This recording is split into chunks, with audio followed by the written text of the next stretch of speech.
Ako každý, aj tento rok sa v Martine na námestí konali vianočné trhy. Aj tieto so sebou priniesli magickú atmosféru do Martina. S vianočnými trhmi je tradične spojené výborné jedlo a pitie, ale taktiež aj vianočná výzdoba.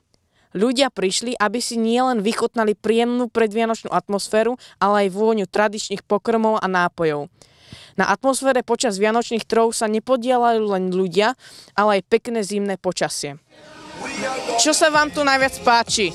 No veselá nálada a že není daždivo. Príjemná zabava, dobrý punč, čo viac si prijať, len nech je pokoj, mier. Tá vianočná atmosféra, stánky, výzdoba, všetko dokopy. Čo ste sa tu dnes už kúpili? Ešte sme len prišli a zrejme z tých hračiek, čo sú tam. Punč, nealko punč. Čo si myslíte o týchto vianočných troch s porovnaním s tými predošlými? No, je tu dobrá atmosféra asi. Lepšia ako minulý rok.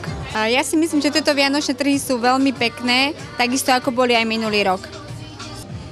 Myslím si, že sú o mnoho lepšie ako tie predošlé, pretože sme tu aj my tento rok. Aj preto, že sa mi páči program, aký je tento rok spravený, že je vlastne každý nejaký program, dobrá hudba, dobré ozvučenie, aj počasie vyšlo veľmi dobre, čiže by som povedal, že o 50% lepšie. Ktorý z vašich produktov sa najviac predáva a prečo?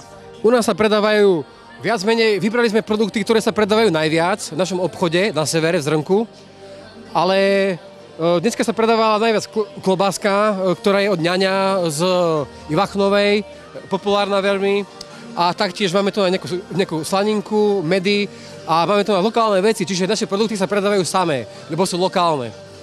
Predáva sa aj kuriatko, aj kolienko pečené, takisto ako aj vianočný punč. Sherry medovina, lebo je dobrá. Či už hľadáte darčeky, alebo si chcete vychutnať vianočný punč a príjemnú vianočnú náladu, určite by ste sa mali zastaviť na tohtoročné vianočné trhy v Martine.